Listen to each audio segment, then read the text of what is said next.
Derelictus, Federico de Ibarzábal. Pasó la tormenta estremeciendo el corazón oscuro de la noche. El último recuerdo que tuvieron los dos hombres fue el del barco inclinándose definitivamente sobre babor para ir, seguramente, a reposar en el fondo del mar. Entonces saltaron al agua y nadaron. Nadaron desesperadamente juntos. Todo esto lo realizaron automáticamente, sin temor y sin indiferencia. Cuando tropezaron con el bote suelto, sin gente a bordo, sin remos y sin vela, cayeron en él y perdieron totalmente el sentido de las cosas. En el fondo de la pequeña nave, sobre el agua que había embarcado, reposaban los dos hombres unidos en la desdicha, como habían estado juntos en las alegres partidas de póquer de la sala de juego del steamer desaparecido. Grandes masas de agua, verdes y azuladas, con largas crestas de espuma, se alzaban frente al botecillo frágil. Esta semideshecha armazón de madera y los dos hombres que la habían ocupado era lo único que quedaba del naufragio. Sobre un extenso espacio del mar, la tormenta había diseminado restos del barco. Trozos de madera, palos tronchados en que se enredaban aún algunas cuerdas, algún salvavidas que no pudo ser utilizado y que el mar había arrancado de la barandilla. Cajas, tablones, una balsa a medio construir. Era como si el barco, en su fuga para tratar de huir a la tormenta, se hubiese ido despojando de todos sus utensilios para tener más libertad de movimiento. Pero antes de que pudiera quedar fuera del rayo de la tormenta, el mar la había engullido después de maltratarlo brutalmente. En la mañana del segundo día, el sol estaba limpio y brillante. Iluminaba el azul altísimo y caía sobre el océano como un beso de luz sobre el encanto matinal de las aguas rizadas. La cabellera del mar, encrespada horas antes, era ya una larga ondulación interminable. Los dos hombres se alzaron de su pavor reciente. Podían ser las 10 de la mañana. A bordo, ni una brújula, ni sextante, ni velas, ni comida. Una sed súbita les hizo mirarse angustiosamente. Volvieron la cabeza en derredor.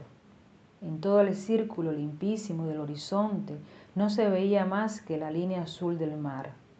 Ni un penacho de bruma obstaba la visibilidad que era perfecta. Recordaron que 2 días antes, una vela a babor, iba sobre su proa, les había hecho variar de rumbo. Se desencadenaba la tormenta, pero ahora ni el barco, ni las velas, nada para acompañar su desgracia. El mar mecía el bote suavemente, como una cuna. Bajaron la cabeza, no dijeron una palabra. Después, al mismo tiempo, recorrieron otra vez el horizonte con la mirada perdida en la esperanza. Detrás de esa línea precisada ante la exploración de pupilas estaba su salvación. Por ahí habría de llegar la vela inmaculada o el penacho de humo negro que les devolviera al hogar. Pero se hundió el sol detrás del mar azul y rizado. Cerró la noche, abrieron sus pupilas de oro las estrellas innumerables y los dos hombres siguieron solos sobre el océano infinito, interrogando a las sombras y bebiendo en silencio sus trágicas lágrimas de angustia. Y se hundieron, finalmente, en el sueño como dos piedras se hunden, pesadas y muertas, en la profundidad oscura de las aguas. A unas cuantas horas de allí se encontraba la felicidad. Bullía la civilización, palpitaba la vida, crepitaba la música. Luces múltiples en la ciudad decoraban el espacio por encima de los edificios. Pero también, a unas horas, se encontraba la muerte. Si no se les recogía a tiempo, pronto flotaría el bote con 2 cadáveres a bordo. Y el mar continuaría siempre azul, volvería a iluminar el sol, y se sucederían las noches magníficas del trópico encendidas de constelaciones. Uno de ellos se inclinó, juntó las manos en cuenco y las alzó llenas del agua salobre mezclada con la de lluvia que cubría el fondo sucio de la embarcación. Bebió ávido. Esto le quitó algo la sed. El otro hizo lo mismo. Después se miraron y permanecieron callados. Ya el sol se había alzado otra vez por el este. Con un gesto que había sido elaborado lentamente en su pensamiento desesperado, uno arrancó 2 tablas del doble fondo del bote y alargó una a su compañero. Este comprendió. Las hundieron en las aguas a modo de remos y el bote comenzó a avanzar trabajosamente por encima de las ondulaciones sucesivas que hacían del mar un camino infinito.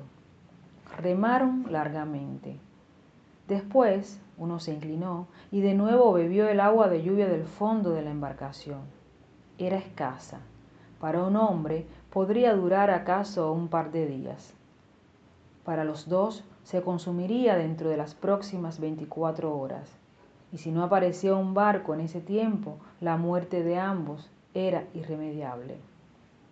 Uno de los hombres dejó resbalar su mano por la cintura entre el pantalón y la camisa y palpó la hoja fría del cuchillo. La mano, entumecida, acarició el acero que tenía la dureza de un mal pensamiento. El otro estaba de espaldas a él. No había sino que tomar impulso, adelantarse un poco y clavarle la hoja entre los omóplatos. Herido de muerte, lo lanzaría al mar, y el agua que guardaba al fondo del bote para él solo le permitiría esperar la embarcación que habría de rescatarlo. El cuchillo salió de la cintura. El puño se crispaba sobre el cabo de asta de res. Por un momento el sol brilló sobre la hoja y fue como un relámpago que se disolvió en el espacio como una fantasía de luz cenital. Pero lo guardó nuevamente. Empuñó otra vez el improvisado remo y al tiempo que su compañero se volvía para inquirir por su inactividad, hundió el madero de nuevo en el agua. El bote avanzó lentamente. No había querido matarlo. Conocía que en su situación acaso sería peor la soledad. Unidos los dos, la mutua desgracia les daría ánimo para resistir. Muerto su compañero, su abandono sería absoluto y tal vez no podría resistir. El bote ganaba distancia, trabajosamente, al débil esfuerzo de sus remeros agotados. Llevaban 3 días sobre el mar, entregados a su propio destino. Realizaban un viaje de regreso, después de haber determinado las excelentes condiciones de un mercado de frutos sobre cuya perspectiva establecerían productivo negocio. El viaje de ida lo habían hecho sin contratiempos y sin dificultades. La estancia en el puerto de donde procedían había estado llena de facilidades. Los proyectos se habían completado y era solo cuando, planteando el negocio, ya al regreso, les tronchaba tan brillantes posibilidades la tormenta tropical que había hundido el barco en que viajaban. Un cálculo hecho al azar les indicaba que estaban aún en la ruta de los transatlánticos y cerca, probablemente, de algún puerto. De no haber sido la tormenta, estaban a 2 días del final de su ruta, ya habrían tomado tierra y puesto los primeros pilares de su vasto negocio proyectado. Pero en las condiciones en que habían quedado, las esperanzas de salvación eran remotísimas y había que confiar únicamente en la suerte. Se perdían a 2 pasos de la fortuna. El mercado que pensaban explotar estaba totalmente virgen. Con un poco de esfuerzo inteligente y bien orientado, al cabo de breves años, los dos serían inmensamente ricos. Ricos. La receta final con que habían soñado en sus largos años de trabajo mal remunerado y de fatiga sin compensación. Se puso a soñar en esta perspectiva de riqueza y el pensamiento de que había de compartirla con otro le hizo bajar la mano otra vez para acariciar el cuchillo. Las espaldas de su compañero, debajo de la camisa casi deshecha, pegada a la piel por el sudor y las salpicaduras del mar, se insinuaban como un blanco propicio para el filo de su cuchillo. Esto era lo más propio. Así quedaría único dueño de las perspectivas que se habían encontrado del otro lado del golfo. Pero era mejor esperar un poco más. Si acaso se decidía, podía ser al día siguiente. El agua duraba aún, y a corta ración alcanzaba para unas horas más. Aprovecharía mientras tanto el esfuerzo vigoroso de su compañero. Y una vez que se acercaran a tierra o se viera sobre el horizonte el ala blanca de una vela en vuelo hacia ellos, o la mancha de humo de un barco, hundiría el cuchillo a su compañero y le arrojaría al mar. Entonces sería dueño de todo aquel negocio en proyecto que le daría el bienestar económico para el resto de sus días. Los remos entraban cansadamente en el agua.